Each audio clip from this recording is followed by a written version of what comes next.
My name is Michael Shaneyfeld. I'm from Birmingham, Alabama. The question that I brought to the board is that in 2000 I was approached by an ex-Navy sub diver, and he brought to my attention the use of an auditory weapon that he stole from the United States Navy. Yeah, he told me about this weapon that he stole from the Navy, and he told me how the weapon would affect the central nervous system of a human, and he wanted me to go out and assist him in certain things. And in 2006, my life changed. I woke up one night and I got a strong electrical shock in the center of my chest. From that, I started to have problems with my heart. I started having bigeminis, irregular rhythms. Went in and to the hospital. The doctors determined that I was getting electrical shock through my chest. Then I went in and had an operation done, ablation. And all this just keeps going on. From then, it went to my lungs. Then from there, it went to my kidneys. From there, it went to my bladder. From there, it went to my colon. And it keeps going on and on and on. Medically, I've been looked at and reviewed over and over and over again. My brother, he's a doctor. My sister, she's a nurse. My nephew's a nurse. And I've got people that have talked to me about medical situations and medical views. And I know exactly what's occurring is wrong, and I feel like I'm a test subject. And I've responded to the government, and the government responded back to me, but I have not seen no action. I've given y'all a report, and y'all can look at the letters that I've sent in.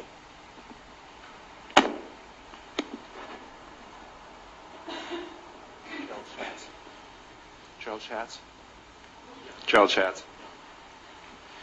Thank you. My name is Gerald Schatz, and I'm a lawyer and retired assistant professor of ethics and law at Michigan State University. I want to address two things very quickly. One is the theme of vulnerability and its recognition. We have gone from an era of very reflective and I think very decent recognition of the moral obligations of researchers to an era of discussion of regulatory burden. I think that's unseemly. The second point is that there is law out there. The bioethics community has been oblivious to it, but there is international law. There is the International Covenant on Civil and Political Rights, the United States ratified in 1992, and it makes informed consent an absolute requirement, no exceptions, not even in emergencies, subject to those normal legal fictions of consenting for the incapacitated patient to medical care and so forth. Additionally, the Geneva Conventions and additional protocols to the Geneva Conventions make research very, very difficult or prohibited altogether for those individuals who are caught up in war and armed conflicts. Michigan State University faculty responded to the OHARP request for comment in 2005 on equivalent protections. I will be pleased to provide that comment and those citations and some additional materials to the Commission. Thank you. Thank you. Sina Ryan.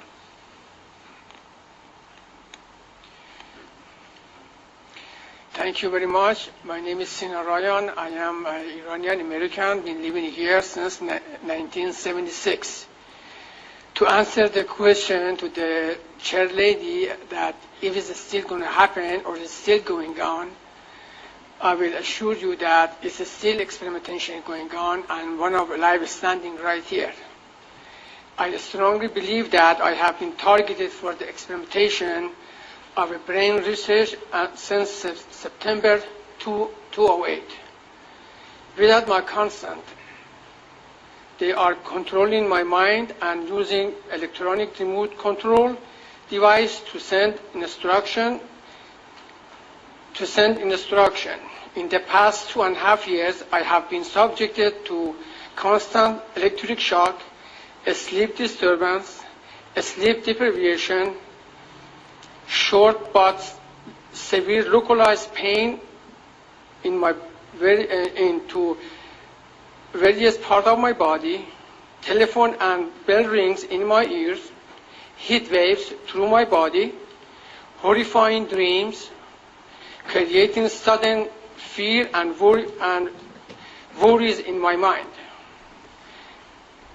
They do these mostly when I am inside my apartment, but sometimes some of this happens when I'm outside without I'm seeing anybody or any device. These experimentations are done to me without any touch or anything, see anybody. This inhuman and painful method of torture include reading my thoughts and memories. Through this, they have been able to control me and subject me to severe pain that I have been suffering for the past 29 months.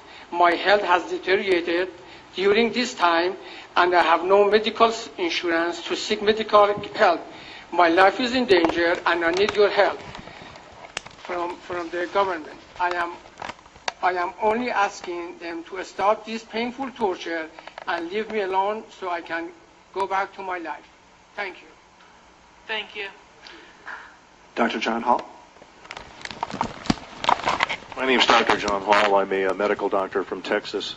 As I understand experimentation, in reviewing the common rule, it's very obvious that there's a lot of loopholes to informed consent. All of the horrific experiments you've mentioned, Willowbrook, MK Ultra, radiation experiments, mostly were done without informed consent. They were funded by the DoD and intelligence agencies, where I'm not even so sure you would know if there's an IRB, much less if an IRB is looking at informed consent. As a physician, relative to some of what you're hearing today, in the community, we are seeing an alarming rate of complaints of use of electromagnetic weapons, microwave auditory effects, silent sound spectrum, EEG cloning, which has taken the lab out of the laboratory and into the home. Most of these, from the research that we reviewed, can be done remotely. It seems to be more weapons research than medical research. I personally corresponded with upwards of 1,500 victims, all complaining of identical complaints from every state in the nation of being exposed to electromagnetic radiation, non-ionizing radiation for the use of cognitive control or behavior control. I've submitted a paper to you, and there's another paper submitted to each member from another physician in Kansas City, alluding to the same thing. Thank you. Mrs. Hall.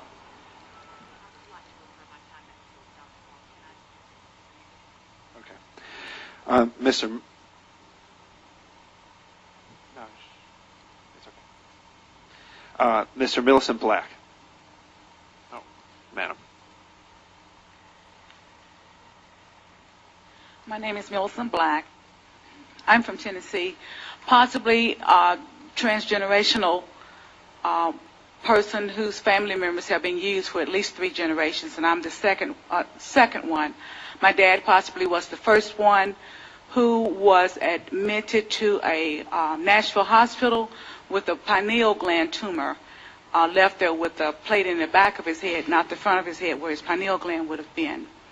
At his death, I sought, well, actually before his death, I sought legal counsel for some horrendous treatment he had received at a nursing home that was also partnering with that hospital in Nashville, only to find out that a judge told the attorneys to drop that case.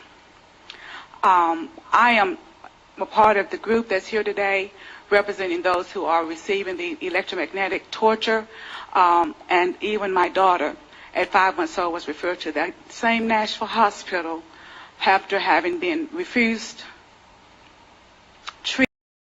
At 5 months old was referred to that same Nashville hospital after having been refused treatment at the local hospital. I believe she is also a victim of the electromagnetic torture, Where does it stop? When are we given our rights as humans and as citizens? Does being African Americans qualify as non-black or non-white and non-American citizens or non-American people? We seem to have a double bind going. Thank you. Mr. Marshall? Or Mrs. Marshall?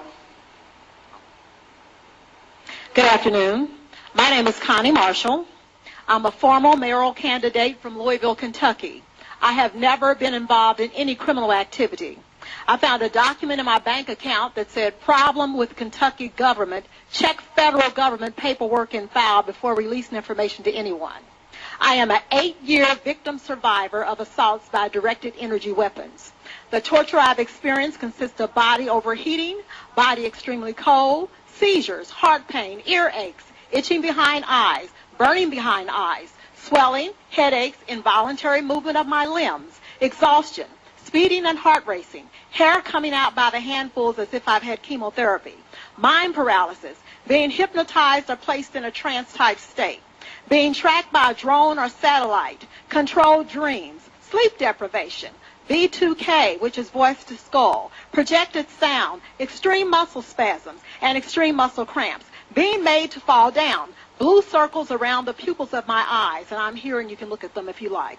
Low frequency noises in my home, high frequency noises in my home, sexual stimulation. Numerous electrical appliances in my home are destroyed. 4 computers, 2 fax machines, 7 telephones, 4 CD players, VCR, DVD players, electrical igniter switch on my furnace, washer and dryer, air conditioner. Also my car radio, CD player, and engine were destroyed. I am watched in my home 24 hours a day and followed around everywhere I go, though I do not have a criminal history.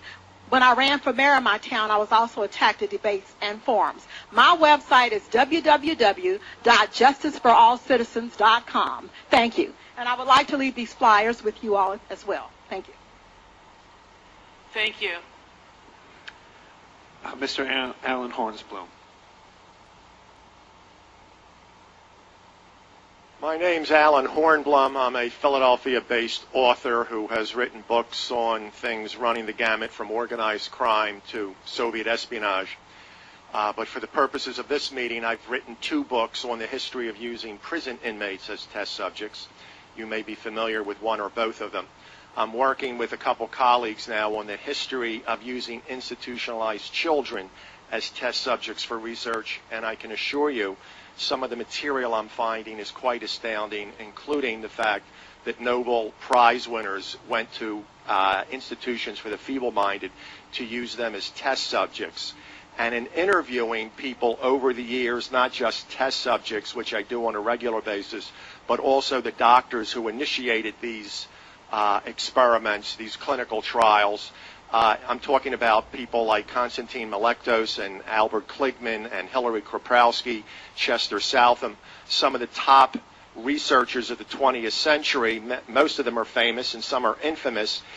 It's remarkable that almost all of them articulate how little medical ethics was taught in medical schools at the time. And I had to bring up, I had to educate one of them, in fact, about the Nuremberg Code. When I mentioned it, he wasn't even familiar with it. These problems with regard to medical ethics are still there. I periodically give talks at universities and med schools, and it's stunning to me that when I go into a bookstore at the university and go in, maybe I'll see one of my books there. Of course, I'm a little bit disturbed when they don't, but I also don't see anything by Harriet Washington or by James Jones, Bad Blood, or by Jonathan Moreno's book. Medical ethics is an orphan in today's medical arena. It is out there in left field. They really de-emphasize it, and that's part of the continuing problem that doctors, as Dan said earlier when they do these studies, it's a cost-benefit analysis, and there's much more benefit to doing research, even when it breaks rules and laws and cuts corners, than by following the rules. And that's why I believe the Commission has to make a very strong condemnation of Dr. Cutler and the institutions and doctors that he worked with, not just with regard to Tuskegee and Guatemala, but there are so many other incidents and events out there. As Susan said, we will continue to discover these. There will be another commission like yours in 10 years going over what you didn't look at or what you didn't do. So I would encourage you to be as aggressive as possible, not just describe what happened, but really condemn those who broke the law, because there's doctors making decisions right now, and those decisions are going the wrong way. Thank you. Thank you. Ms. Deborah Paulson or Deborah Paulson? Hi, I'm Deborah Paulson from Kenosha, Wisconsin. I'm going to refer to a paper from Professor McCoy at the University of Wisconsin on no-touch torture. He talks about a total assault on all senses and sensibilities: auditory, visual, tactile, temporal, temperature, and survival, refined through years of practice. Sensory disorientation relies on a mix of sensory overload and sensory deprivation via banal procedures: isolation, then intense interrogation, heat and cold, light and dark, noise and silence, for a systematic attack on all human stimuli. I've been a human subject for experimentation for almost 2 years, and I've contacted Dr. Hall. I stand with a very large group. Excuse me, I'm very nervous, but I'm very tired of having my rights taken away. And thank you for hearing me, and thank you for the others. I would like some help. Thank you. Thank you. Ms. Lisa Becker. Sorry, pardon me. Thank you. My name is Lisa Becker. I am also from Wisconsin. I have been a non-consenting test subject in military medical research. I, too, believe my experience is referred to as no-touch torture, utilizing defense technologies. Jonathan Marino, he basically predicted all this a number of years ago in his book Undue Risk. I'm asking you to help initiate a congressional investigation. We've all come a long way. This is what is needed. We want to have the accounts of this extreme human rights abuse that's going on in our country documented and heard, all of the accounts. We also need what was done during the Clinton administration, which is a major declassification of some of these documents that are hiding what's been going on. I speak for many when I say we've suffered long enough. My personal experience has been 10 years. I've been vilified. I've been ostracized. I've been tortured. I have burns on my body. I'm an American. I have rights. The answer to the question, the big question today, could it happen today? The answer is yes, it is happening today. It is happening for some of us every day. I am begging for you to help us. Thank you. Thank you. Mr. James Walbert.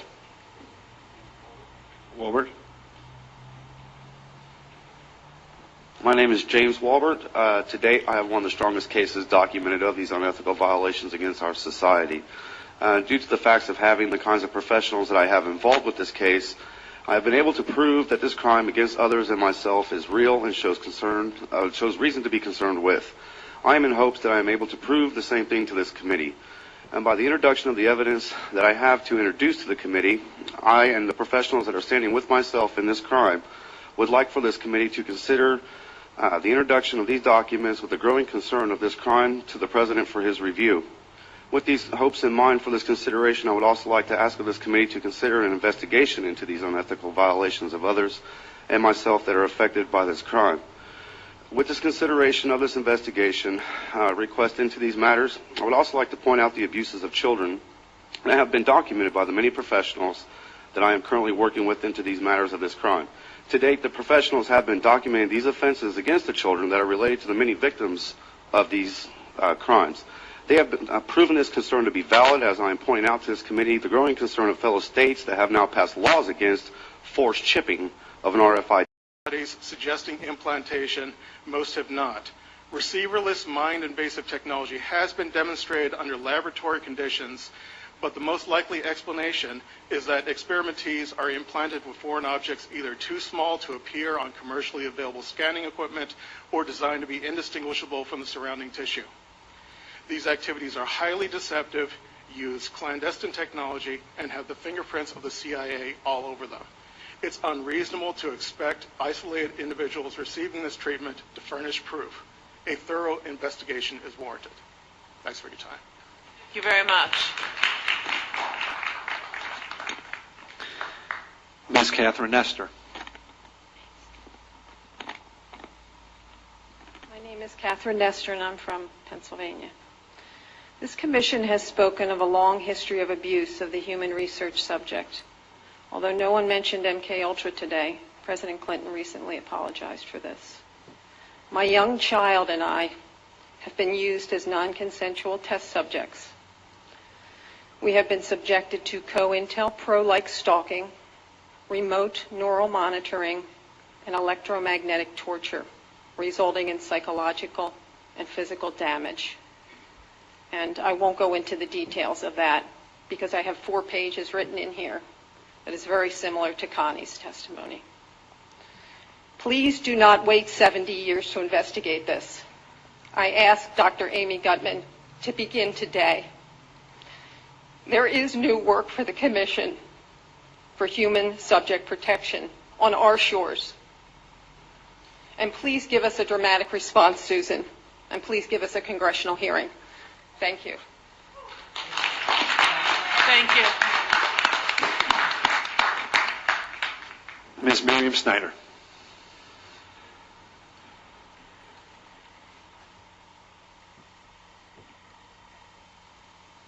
Hello, my name is Miriam Snyder. I'm an educator, minister, human rights advocate. I work with many people that have suffered the ramifications of unregulated, deadly human research experimentation. Since I've brought this to the public, I've become a victim too. In fact, in the past I was. I have 3 questions I would like the Commission to answer, and then I'd like to submit some recommendations so that we do not have to go through this type of forum of listening, and then we have to rush this serious assassination program. Human research experimentation is being used to assassinate innocent people, and I think it's time that it takes much more than 2 minutes to rush up. I resent it. I spent my time, I listened, and I asked that you listen. Foremost, since Guatemala and Tuskegee experiments, it is understood that human research experimentation via particularly injections on innocent people is understood that these things are going on. I would like the Commission to address what is being done to stop the continuance of non-verifiable injections being used on people. I'd like to know the Commission to address what penalties and protections are in place for researchers, the incarceration of researchers who create deadly weapons and viruses. What is going to be done to stop the deadly created man-made viruses getting out the laboratory to human bodies? And when are we going to start incarcerating researchers? All right? Number 3, who supervises energy technology? Specifically, electronic torture. That is a major issue. Just hold on. I waited 2 days. Electronic torture. All of these people are here talking about they are being tortured. They are in a slow kill program via radiation. The cleft lip babies are coming out through radiation programs. The studies show it. I've submitted documentation. We have cleft lip babies because of unregulated radiation studies. What is going to be done to stop this? These people are suffering because of unregulated radiation studies, human research experiments, and the funding is immense, and people are dying. What's going to be done to stop it? Okay. With respect to neuroimaging, I found a tremendous amount of research regarding injection-induced seizures. Why is human research allowing experiments that allow injection-induced seizures? And through electronic technology. Now, what my recommendation? I would hope that this committee could launch a specific committee to address these issues with human rights experts, genocide specialists, people who have studied mass murders, that it's understood that these things do happen, okay, through genocide, and I can give you a list of people that have documentaries on this, and to investigate the citizen complaints regarding mind control weapons, in particular energy technology via satellite, induced seizure via satellite, microwave auditory effect weapon, all government-sponsored psychological operations, microchipping through injections. Above all, we seek the creation of a means for injections to be verified before entering the human body, and prosecution for anyone using these deadly tactics to harm the people. And we seek compensation for all the victims who have filed affidavit after affidavit documenting the atrocities involved with unregulated and deadly human research experimentation that they have suffered as a direct result of these criminal human research and the people, the whistleblowers who have exposed this. Thank you very much. And please have a forum where we don't have to do this rush up. I waited 2 days and I don't like being rushed like this. I really don't. Thank you very much. Mr. Nigel Nicholson.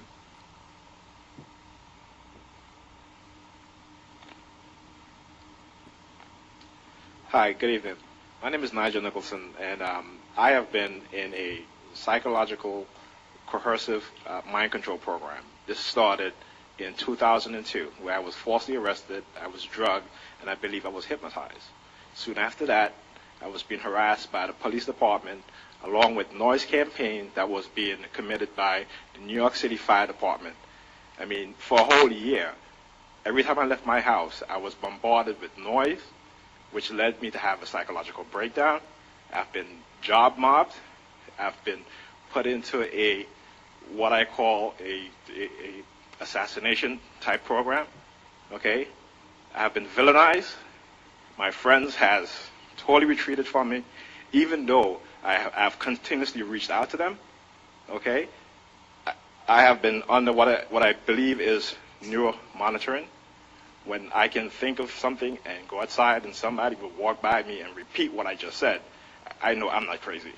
Okay, regardless of what is being said, they make the victims of these programs to be diagnosed with a psychological illness to hide these crimes. Because we all know that to discredit an individual, if you give them a mental illness or diagnose them with a mental illness, no one is going to believe us. No one is going to believe you or I. And this is how they are hiding these crimes. Thank you, sir.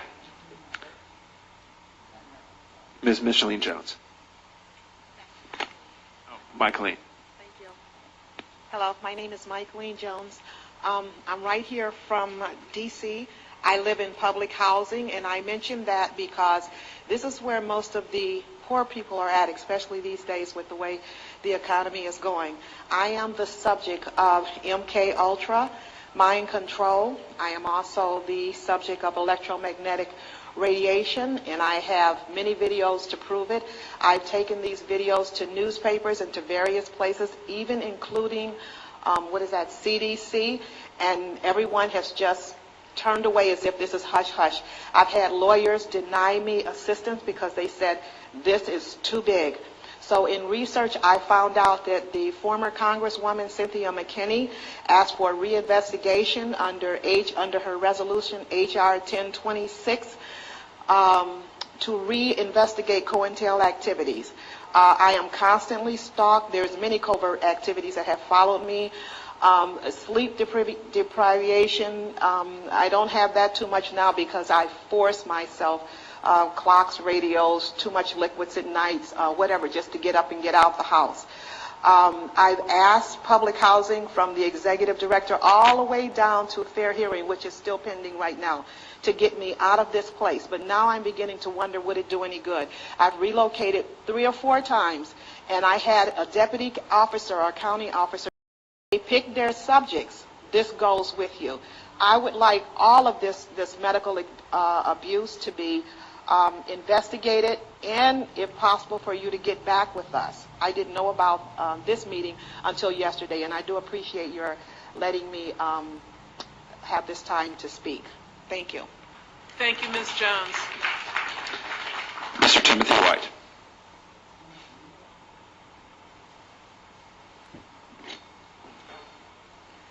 I'd like to thank the Commission for allowing the public to address these issues. And it's been a lot of information, and it's been very good and enlightening. And I see I'm in the right place to provide the information I have. And yes, the Tuskegee experiments are still going on, and the Guatemala experiments are still going on. But they're going on because of the advances in the signals technology and in cognitive neurological technology and neurophysiological experimentation and research. And the advances in that technology is allowing these things to happen and creating a new class of vulnerabilities for citizens who cannot protect themselves against this.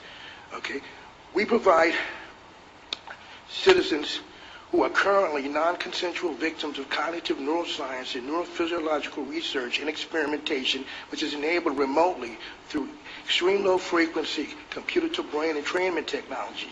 This technology exists and can be verified on subjects with a high degree of accuracy using current neural imaging technologies.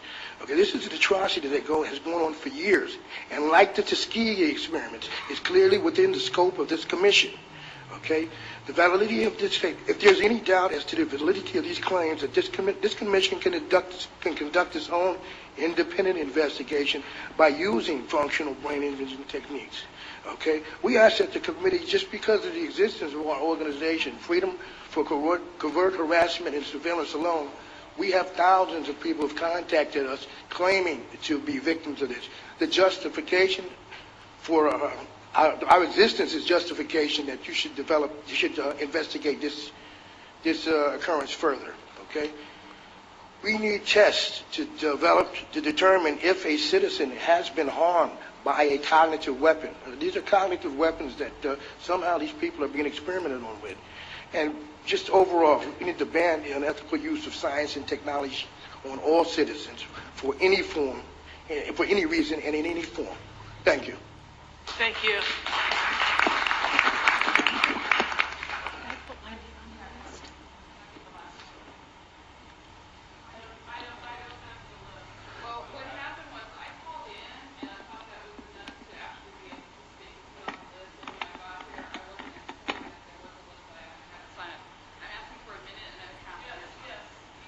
Have a minute. We have about 5 minutes left. So okay. Well, I'll take 5 minutes. No, but if there's somebody else, okay. Thank you. I'll try. Absolutely. Thank you. As you see, we have actually this is a minority of us. Approximately, let's say, I've spoken to probably 3,000 people. He's on probably 1,500. He's on 5,000. There's a lot of us across the U.S. And there's certain statistics, I think, that if you find that there is something going on wrong, that you're going on wrong, that somewhere along the line somebody has to do an investigation. There's a certain percentage of illness. You do an investigation. If there's a certain amount of cancers in an area, same as Brockovich went and did the investigation, she found a certain amount. Well, we're presenting our case right now. You said you guys wanted to be in the know. We're giving you the information now so that you are in the know. There is something going on. It's electromagnetically issue, and it has to do with from cell phones all the way to directed energy. And I think yesterday some of the colleagues went ahead and said that we didn't really talk about whether there's energy weapons or not, but I mean, we have thousands and thousands of documentations about energy weapons themselves. And all we're asking for is an investigation on this. People are being harmed, people are being tortured, and people are being killed. And I think it's a pretty important thing for a bioethic committee to look into. And all we ask today is to please do that. And Mark, on March 1st, 2011, we came to you and we told you. And I don't know how many more people. My friends are dead, tortured to death by electronic weapons. And I don't know how many more people will die. And I hope I will be here again if you have this next year. Thank you very much. That's the end of the list. Are we? That's the end of the list. Okay.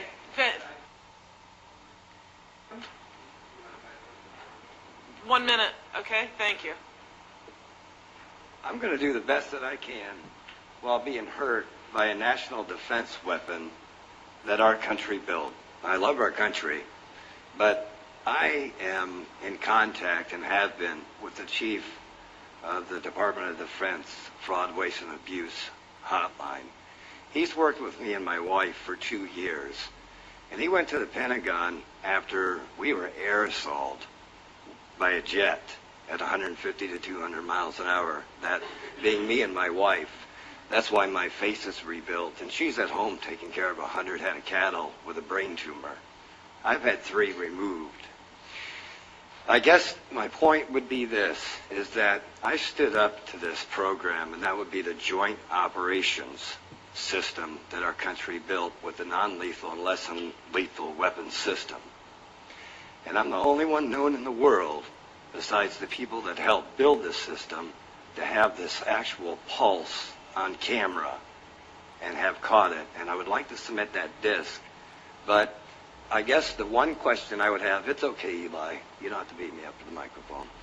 The one question I would have is, first of all, I would like to submit this to you as promptly as possible, and then ask each and every one of you that 90% of the people that approached you spoke the same way I am, scared, but also spoke. They're speaking of directed energy weapons. That was phased out with the non-lethal and less than lethal programs, and we all know that. Most of you do anyways. Would you please help save my life? Ma'am? Hi, please submit what you have, and we will do what we can. And your name? My name? Yes, ma'am. Is Dr. Amy Goodman. Dr. Amy Goodman, I'm going to submit that to you, and if I die from this, then I'm quite sure somebody else will look at the evidence. Thank you for your time. Thank you. I appreciate it, ma'am. Let me just say thank you to all of our speakers, all the members of the public who participated in this, you've shared your time, your energy, your expertise, and we have received a lot of valuable comments. I just want to conclude by saying that the President's charge to us to assure him that current rules and international standards adequately guard the health and well-being of participants in scientific studies funded by the federal government demands that we consider basic ethical principles following careful deliberations and evidence gathering. With the discussion, we are well on our way. Thank you again for joining us. Thank you very much.